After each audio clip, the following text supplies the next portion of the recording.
Olá, tudo bem? Eu sou o professor Allan Kardec e na aula de hoje nós vamos falar sobre conjuntos numéricos, tá? Eu sei que a maioria já conhece os conjuntos numéricos que nós vamos tratar aqui, mas é sempre bom fazer uma breve revisão. Começamos aí pelos conjuntos dos números naturais, que é representado pela letra N, tá? Ele é um conjunto que a gente pensa na ideia de contagem, na ideia de observação. E aqui eu estou começando com o número 1, tá? E cada número natural, ele sempre pensa na ideia de sucessor, pensa sempre na ideia de uma unidade para o próximo sucessor. Então nós começamos com o número 1, o sucessor do número 1 é o 2, o sucessor do 2 é o 3, assim sucessivamente, tá? Então é o conjunto representado pelos números 1, 2, 3, 4, 5, 6 e assim vai. Aqui eu não acrescentei o zero. Existe uma linha de raciocínio onde você considera os números naturais começando do zero, não tem nenhum problema, tá? Isso é uma discussão que sempre vai ter essa diferença em alguns livros, mas nada que mude muita coisa, tá? E sobre o conjunto dos números naturais, nós já conseguimos definir duas operações, a adição e a multiplicação. A adição, basta a gente somar as unidades, né? Você tem duas unidades e soma depois 3 unidades, é a mesma coisa que você ter 5 unidades. Você pega a multiplicação 2 vezes 3 unidades, você tem 3 unidades, somada mais 3 unidades, que significa 2 vezes 3, você tem 6 unidades, tá? Essas operações é chamada de operações usuais, tá? Da adição e da multiplicação. O próximo conjunto, nós temos aqui o conjunto dos números inteiros, que nesse caso vai pegar o conjunto dos números naturais, ou seja, tem ali o 1, o 2, o 3, o 4, o 5, o 6 e assim vai. Nós vamos acrescentar o zero e vamos acrescentar o oposto de cada um dos números naturais. Então, nós acrescentamos o oposto de 1, que é menos 1, o oposto de 2, que é menos 2, o oposto de 3, que é menos 3, e assim sucessivamente, tá? Esse é o conjunto dos números inteiros. Em resumo, é o conjunto dos números naturais adicionados o zero e adicionados os números negativos, tá? Esses opostos dos números naturais, nós chamamos eles de números negativos. Sobre o conjunto dos números inteiros, ainda a adição está definida, certo? Nós temos aqui, por exemplo, 2 somados com o oposto de 3, nós chamamos isso de subtração ou simplesmente diferença, tá? Então, a ideia da subtração, a gente fala que é uma outra operação, mas na prática ela é simplesmente eu pegar um número e somar com o oposto de outro. Então, nesse caso, eu pego 2 e somo com o oposto de 3, a gente chama isso de diferença. A gente pega 2 e tira a diferença de 3, você fica ainda com menos 1, tá? Então, essa operação que nós chamamos de somar com o oposto, nesse caso, né, 2 somados com o oposto, nesse caso, né, o oposto de 3, nós chamamos isso de diferença, tá? E nós mudamos esse símbolo de somar com o oposto, nós colocamos simplesmente o tracinho aqui que representa a subtração, mas, né, a gente consegue perceber isso conforme vai passando o tempo, né, de matemática, que a operação subtração ela é simplesmente uma peculiaridade da adição, tá bom? Então, apareceu aí a terceira operação que a gente pode pensar, que é a subtração. A multiplicação, a ideia também é essa. Você pega duas vezes e multiplica pelo o oposto de 3. Se você tivesse duas vezes multiplicando o 3, isso daria 6. Mas como agora você está multiplicando o oposto de 3, isso vai ser o oposto de 6. Então, 2 vezes menos 3 é menos 6, tá? Aqui eu não estou fazendo jogo de sinal nem nada, porque vocês, conforme o tempo vai passando, vocês vão amadurecendo com essa relação, tá? Não precisa vocês fazerem jogo de sinal, é só vocês se atentarem no que significa ser o oposto, o que significa pegar a diferença, que vocês chegam nos mesmos resultados sem ficar fazendo o jogo de sinal. E quando a gente pensa na reta numérica, a reta numérica eu coloquei aqui só para exemplificar, coloquei o zero no meio, só para exemplificar, não significa que o zero está no centro, tá? Isso aí também é um erro muito comum, né?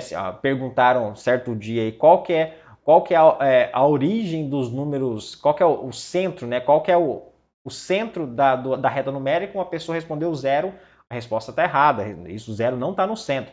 Isso aqui é só uma forma de representar Para ficar mais fácil para entendermos a ideia de número, tá? Então aqui, cada um desses tracinhos eu coloquei sendo uma unidade. Então quando a gente pensa de representar os números inteiros na reta numérica, do lado direito nós colocamos os números positivos, do lado esquerdo os números negativos, tá? Então aqui eu tenho o 1, o 2, o 3, o 4, o 5, o 6, e do lado esquerdo teria menos 1, menos 2, menos 3, assim sucessivamente, tá bom? Então, nós já vimos aí dois conjuntos naturais, os inteiros. Apareceram três operações que nós chamamos de operações básicas, né? Lembrando que a subtração é simplesmente uma particularidade da adição. E agora vai aparecer a outra operação, que é a divisão, que é também uma particularidade da operação multiplicação, tá? Como a subtração apareceu com a ideia de oposto da adição, na adição, a divisão aparece com a ideia de inverso na multiplicação, tá? É assim que ela aparece. Mas nós não vamos entrar tanto em detalhes assim. Então, primeiro vamos pensar aqui na divisão de números inteiros, tá? Onde você tem que o A aqui representa o valor que vai ser dividido, ele é chamado de numerador, tá? E no valor e o de baixo, ele é representado pelo número que vai dividir, que é chamado de denominador. E a gente também chama também isso, né, numa divisão de dividendo e divisor, tá? O dividendo é, nesse caso, o número no qual a gente chamou de numerador e o divisor é o número no qual nós chamamos de denominador. O denominador, ele não pode ser zero, em hipótese alguma, tá? E a gente pode, né, ver essa relação aqui de fração, que isso aqui representa uma fração, assim, tá? A dividido por B. Então, quando você estudava lá e você tinha A dividido por B, a forma fracionária dessa divisão seria essa aqui, tá? Então, falar de fração é falar de divisão, tudo bem? E nós temos, por exemplo, que se eu pegar dois inteiros com essas características, em cima um inteiro qualquer, e embaixo um inteiro não nulo, é simbolizado aqui por esse asterisco, que é um inteiro não nulo, nem toda fração vai pertencer aos números inteiros. Ou seja, eu não consigo pegar a operação divisão e fazer com que toda a divisão, toda a fração que representa uma divisão, que ela ainda esteja no conjunto dos números inteiros. Então, com isso nós dizemos que a divisão ela não está definida sobre o conjunto dos números inteiros, tá? Então, qual conjunto essa divisão, essa nova operação vai estar definida? No próximo conjunto, que nós chamamos ele de conjunto dos números racionais. Quem é esse conjunto dos números racionais? É toda a fração na forma AB, onde esses dois números são inteiros e o denominador ele é diferente de zero. Todas essas frações elas formam o conjunto dos números racionais. Ou seja, é todo número que consegue ser escrito na forma fracionária, onde você tem um inteiro no numerador e um inteiro no denominador, tá? Por exemplo, aqui, o 2 sobre 3, onde não pertencia aos inteiros, ele pertence aos racionais. Por quê? Porque eu tenho uma fração de dois números inteiros. 4 e 10, menos 4 sobre 10, também representam uma fração dos números de números inteiros, então pertence aos racionais. E aqui eu tenho 0,33333, pertence ao conjunto dos números racionais. E aí você pode estar falando, mas cadê a forma de fração? Nesse caso, essa fração nós chamamos ela de geratriz. Toda dízima periódica, toda dízima periódica, você consegue achar a função geratriz e eu vou ensinar isso com mais detalhes logo mais, tá? E aqui uma outra observação é que o conjunto dos números inteiros ele está contido, ele é um subconjunto dos números racionais. Assim como o conjunto dos números naturais, você consegue ver ele dentro do conjunto dos números inteiros. Nesse caso, os naturais é o subconjunto dos inteiros. Você tem que os inteiros é um subconjunto dos números racionais. E como você pode ver isso? Observe que qualquer número inteiro, nesse caso aqui eu peguei 1. O 1 ele consegue ser escrito na forma de fração como 1 sobre 1. O menos 3 sobre 1. O 10 sobre 1. Então basta você pegar qualquer inteiro e dividir por 1. Você tem uma forma de fração que obedece às regras para pertencer ao conjunto dos números racionais. Consequentemente, você tem que todo inteiro está contido no conjunto dos números racionais. E aqui eu coloquei na reta numérica Só para você ver que os números racionais, né, claro, né, o conjunto dos inteiros já está nos números racionais. E além disso, os números racionais, né, completando, vamos dizer assim, colocando ele na reta numérica, ele preenche alguns espaços da reta, tá? Ele não preenche todos. Aqui eu coloquei o menos 10 sobre 4, que dá menos 2,5, 2 sobre 3, que dá 0,666, uma porrada de 6 aí, tá? Eles vão preencher alguns espaços na reta numérica, mas não vai preencher toda a reta numérica, tá? Vai precisar de um outro conjunto ali para preencher toda essa reta numérica que nós conhecemos. Então, só para resumir, nós temos que um número racional, o conjunto dos números racionais, ele pode, né, ser visto aí de três formas. A gente pode ver o número e falar, esse número aí é um número racional. Quando o número está na forma de fração de inteiros, que já é a forma de fração, nesse caso aqui está 1 sobre 2, por exemplo, ele já está na forma de fração.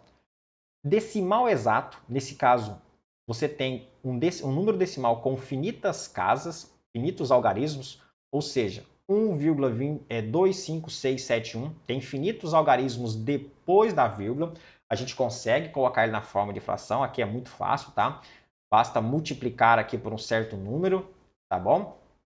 Numerador e denominador por esse mesmo número, muito fácil.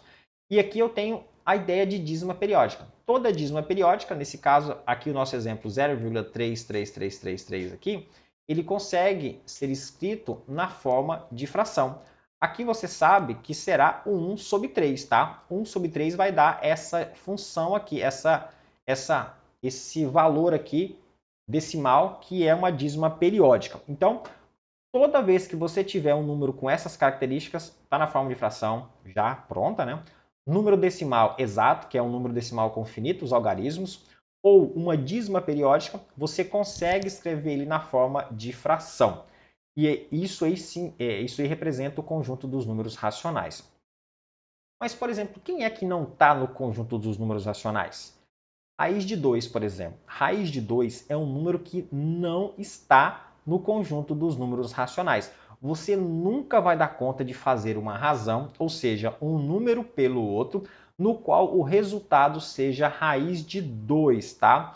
E esse número aqui é emblemático, tá? É um número bem emblemático. É dali que surge bastante teoria, bastante coisa sobre os racionais, que até mostra que algumas coisas aí de como descobrir o conjunto dos números irracionais por meio aqui desse número raiz de 2, tá? Que a gente pensou lá, quando se vocês forem estudarem algum dia, vocês vão estudar as relações de enumeráveis, conjuntos enumeráveis e não enumeráveis, tá? Esse conjunto dos números irracionais, ele é simplesmente representado pelos números que não são racionais. Então a ideia é bem simples. Pega todos os números que são representados na forma de fração lá da reta numérica. Tira esses números, fica o conjunto dos números irracionais, como raiz de 2, π, o número neperiano ou número de Euler, tá? Que alguns chamam, tá? Todos esses números e uma porrada de outros números, eles são chamados de irracionais, tá bom?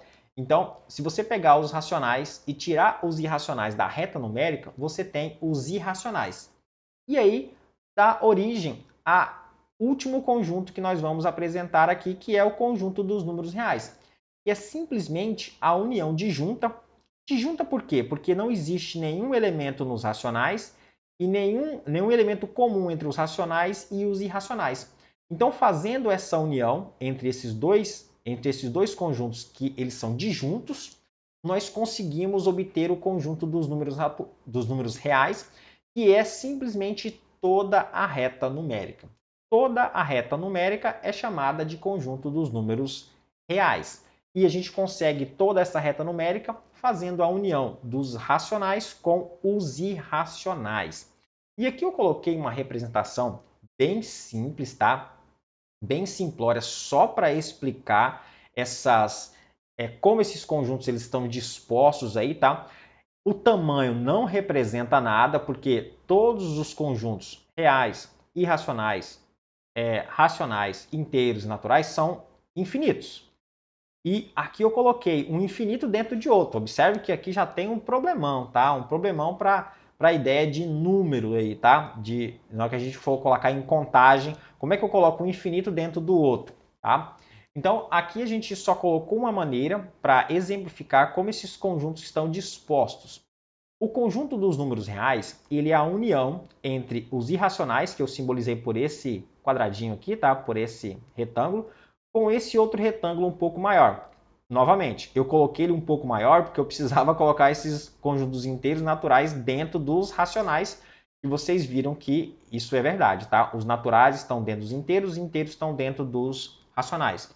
Mas esse quadradinho maior aqui, esse retângulo maior, não significa que os racionais é maior que os irracionais. Ambos são infinitos. Mas, se vocês forem estudar um pouco mais avançados aí em cálculo, tá? Em cálculo não, em análise real, vocês vão ver que os irracionais, ele é mais denso. Porque quando a gente fala de infinitos, a gente não fala de um infinito maior que o outro, a gente fala de um infinito mais denso que o outro. Então, se fosse mostrar aqui até a relação de densidade, esse retângulo aqui dos irracionais teria que ser maior do que o retângulo dos racionais que eu fiz aqui. Mas isso aqui eu só estou falando só para mostrar, para vocês não se prenderem a esse desenho como se fosse tamanho, tá? Aqui foi só mostrar que os reais é a união disjunta dos irracionais e os racionais. E dentro dos racionais você tem os inteiros, dentro dos inteiros você tem os números naturais. E assim a gente encerra essa parte de conjuntos, tá? Nesse caso aqui, esses conjuntos são os conjuntos que vocês vão estudar ao longo do curso. Tem também o conjunto dos números complexos, mas a gente não vai abordar assuntos nessa disciplina para esse conjunto, tá? Que deverá ter um momento à parte aí em alguma disciplina que vocês vão fazer. Vou passar agora como descobrir de uma dízima periódica a sua função geretriz, tá? A sua fração geretriz. E aí eu espero que vocês entendam, tá? Eu vou fazer de uma maneira que seja passo a passo e vou explicando detalhadamente, assim como eu fiz aqui, tá? Nessa parte de conjuntos numéricos.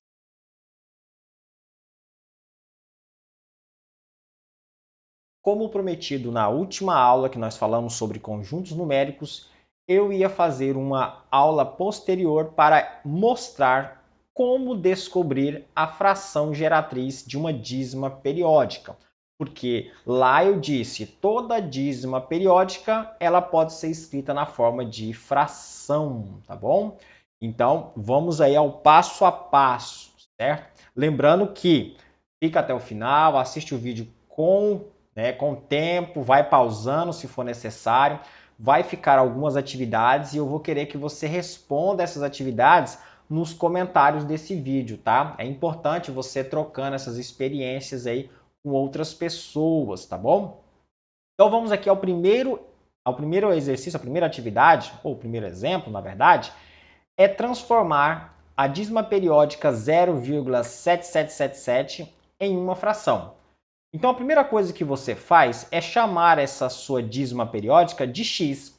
Então, pegamos aqui, ó, seja x essa dízima periódica, 0,7777, ok? A primeira coisa que você faz.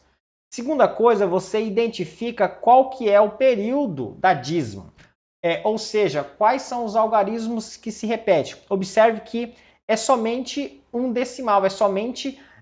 nesse caso, começa ali na casa decimal e a casa decimal se repete.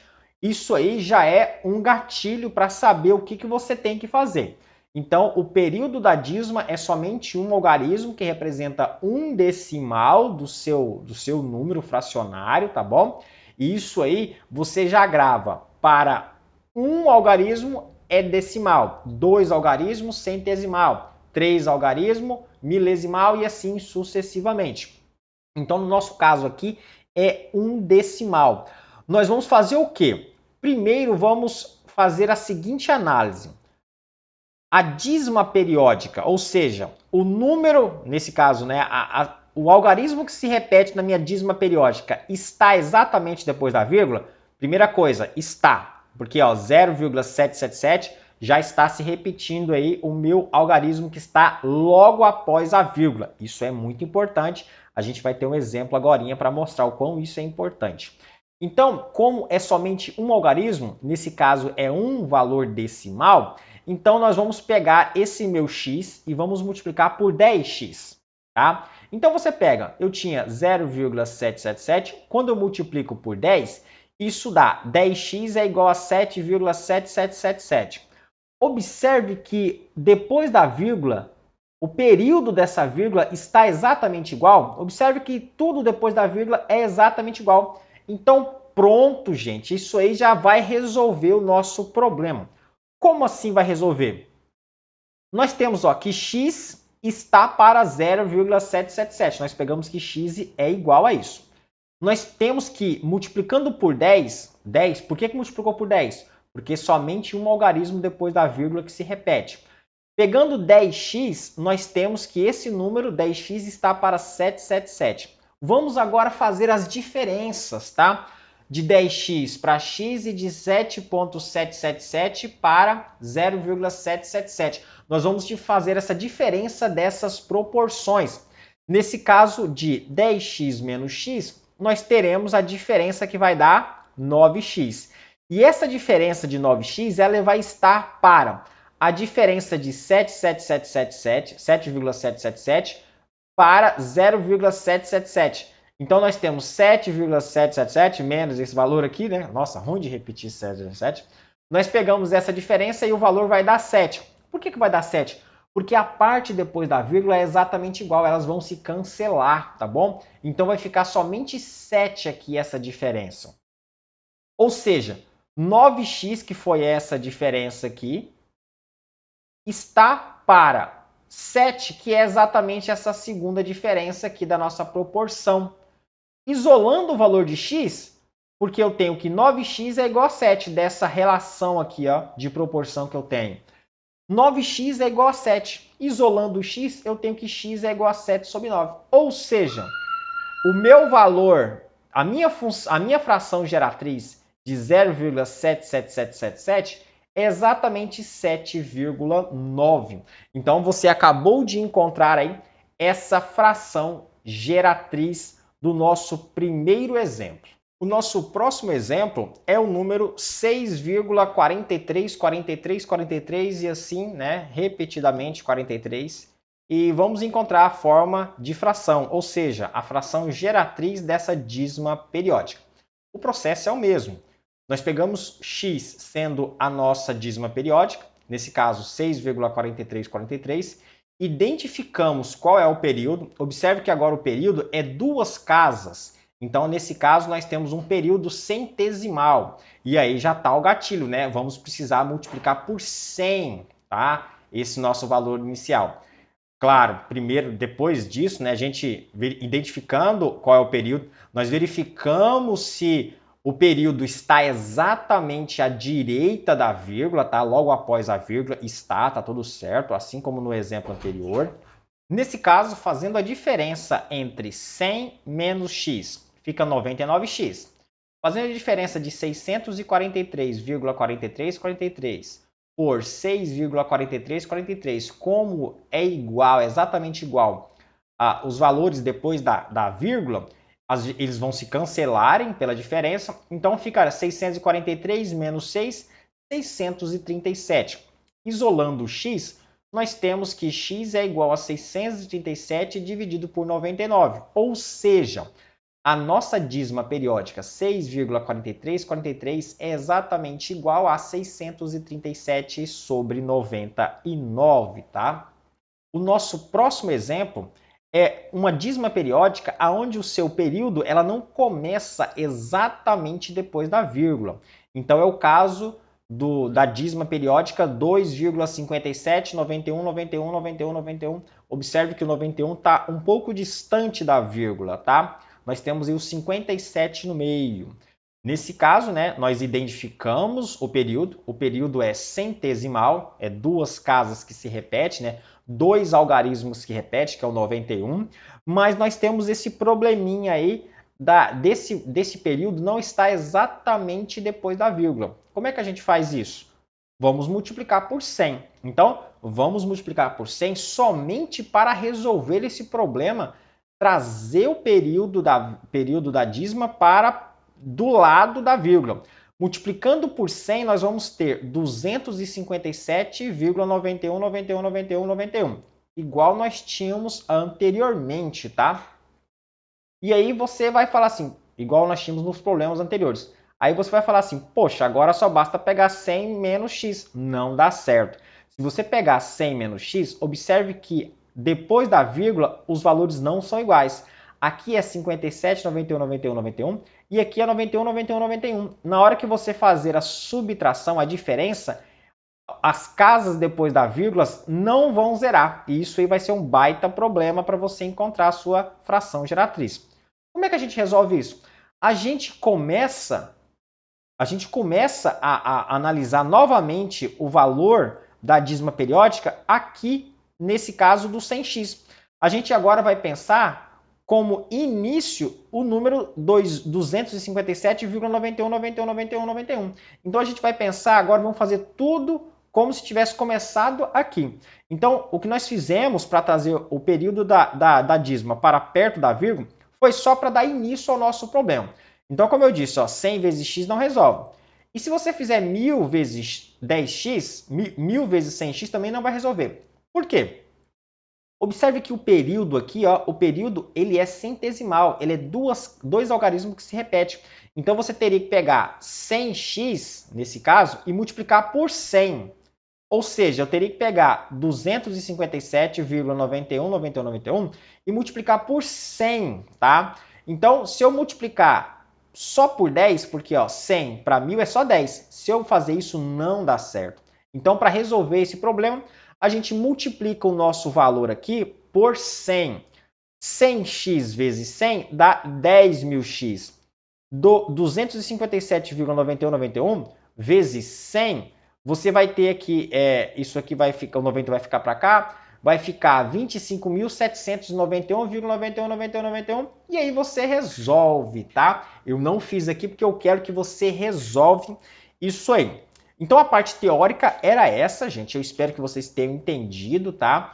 E para vocês vai ficar aí 3 exercícios, tá? Responda nos comentários quais são as frações geratrizes de 0,8888, 2,3616161, tá? Terceiro exercício, 15,0343434. Qual é a fração geratriz, tá? Esses são os 3 problemas. Responda nos comentários, socialize a resposta com os demais coleguinhas, tá? E eu espero que vocês tenham entendido, tenham gostado dessa aula. Até a nossa próxima aula de estruturas algébricas. Tchau e até logo!